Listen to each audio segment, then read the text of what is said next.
Hello, I'm Jen, and welcome to my channel, Literary Love 123, where I combine my master's in English with my passion for the horror genre to talk about the books that I read. Today is a vlog. I am checking in from New Orleans, where I am celebrating my 50th birthday this weekend with my husband, and I also get to meet the wonderful Kat from Kat's Novel Adventures, the wonderful Kelsey from Slime and Slashers, and the wonderful Liz from the Scariest Things podcast. So you'll get to see me as we meet for the very first time. So today my plans are to go to Cafe Du Monde and get beignets and coffee, and then find some local bookstores and some local spooky haunts to enjoy. And then tonight, my husband Tim, so I don't keep calling him husband, Tim and I are going to be doing the Ghost and Vampire tour, so I'll take you along there. So I am not reading any of the books that I talked about reading in my April TBR video, no surprises there. But what I am reading is The Monstrous Feminine, the second edition, and this is by Barbara Creed. So I'm just going to tell you a little bit about this book, and then we're going to head out to Cafe Du Monde. So this is drawing on more information than what Barbara Creed talked about in her first edition. It also, of course, includes that first edition and then some extras. So let me just tell you a little bit about it. In the first edition, Creed draws on Julia Kristova's theory of abjection to challenge the popular view that women in horror are almost always victims, and argues that patriarchal ideology constructs women as monstrous in relation to her sexuality and reproductive body to justify her subjugation. Although a projection of male fears and paranoid fantasies, the monstrous feminine is nonetheless a terrifying figure. Creed's argument contests Freudian and Lacanian theories of sexual difference to offer a provocative rereading of classical and contemporary horror. So let me tell you what the first edition included, and then I will tell you what is added into this second edition. And I'm going to go through this really quickly because there's a lot of stuff here. So she delves deeply into Julia Kristova's theory of abjection. And I also recommend Julia Kristova's book, Powers of Horror, where she writes all about abjection. But back to The Monstrous Feminine. She also has a section on horror and the archaic mother, and Creed uses Alien for that. Woman as possessed mother, using the film The Exorcist. Woman as monstrous womb, using The Brood. Woman as vampire, using The Hunger. Woman as witch, using My Girl Carrie. Part 2 is a section about Medusa's head, psychoanalytic theory, and the film Castratrice. And for this section, she talks about Little Hans Reconsidered, or the tale of Mother's terrifying Whittler, Medusa's head, the vagina dentata, oh yeah, and Freudian theory. The film Castratrice, I Spit on Your Grave, and Sisters, the castrating mother, Psycho. And then she also talks about the Medusa's gaze. And then part 3 is where she adds that additional part in this second edition. And she titles the overarching theme of this section, Revolt of the Monstrous Feminine, Embracing the Non-Human. So she has an introduction here titled Women's Horror and the New Millennium, Radical Abjection and the Non-Human. And in this section she adds Coming of Age, the Monstrous Feminine as Virginal Dentata, Ginger Snaps, yeah, Teeth, and Jennifer's Body.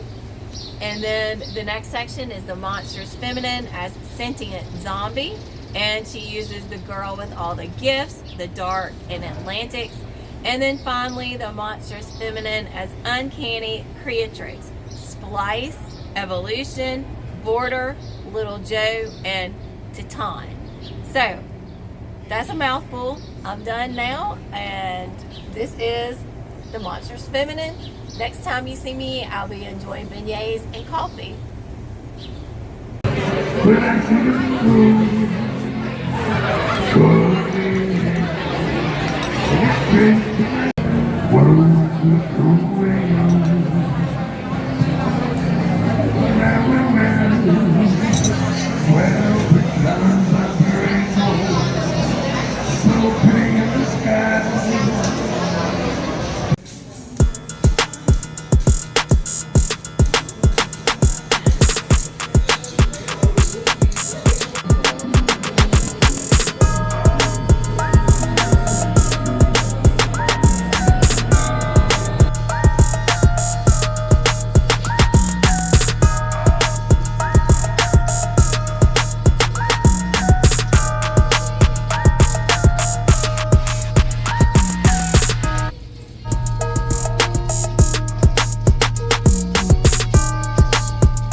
I saw him when his head took the out.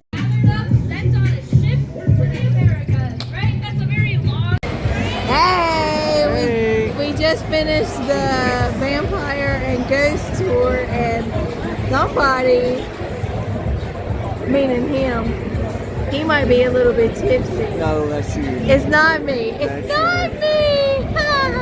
Check in again later. Bye, bitches. Woo.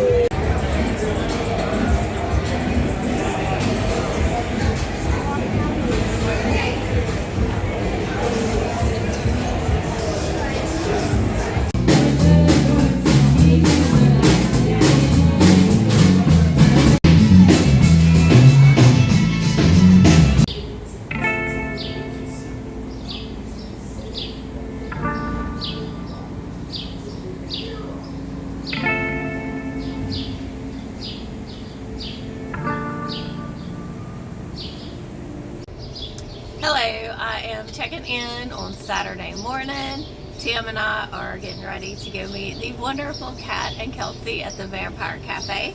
So I'm quickly going to tell you what we did yesterday and last night. So yesterday morning, as you've seen in the clips, we had breakfast at Cafe Du Monde, beignets, coffee. We went to a lot of different places around the French Quarter. I won't talk about all of them, but I will talk about the local artist shop that we went to, and I got this ring. It's a wire ring, and I think it's so pretty and so unique.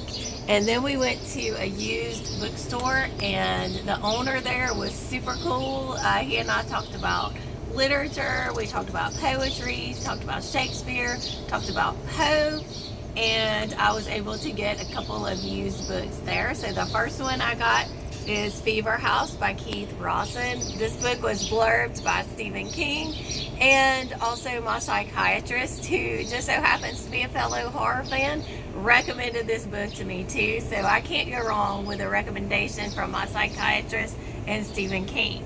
And then the other book I got in the used bookstore is this freaking amazing edition of Frankenstein. This makes edition number 7 for me. This is the original 1818 text, and it is the Norton Critical Edition. So it's going to have annotations, and it's going to have essays and commentary in the back. And it even comes with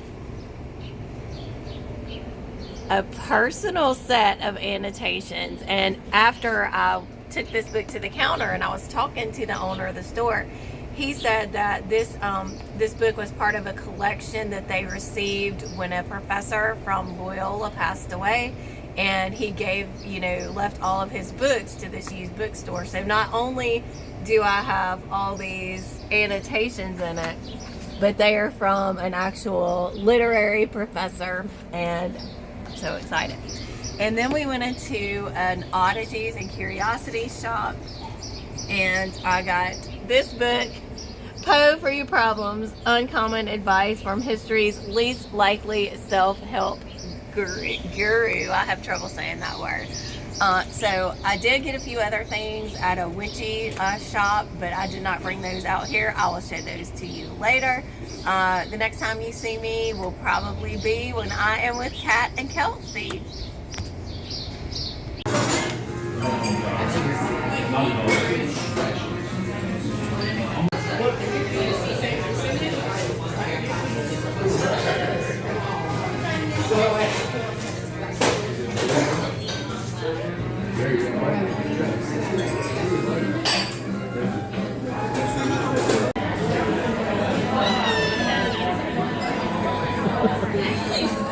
I can't believe you're.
Show the bag.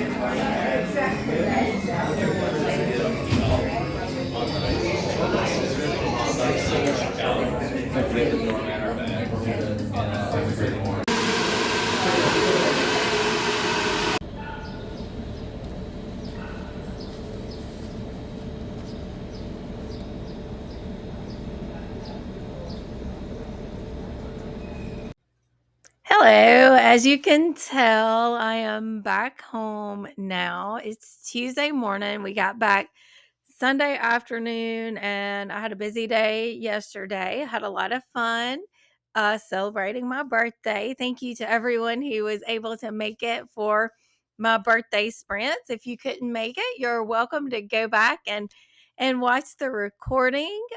So let me just show you a couple of other things that I got while I was in New Orleans, and that will conclude this birthday vlog for my 50th birthday. So we went into a few witchy shops, and in one of the shops I did get a few things.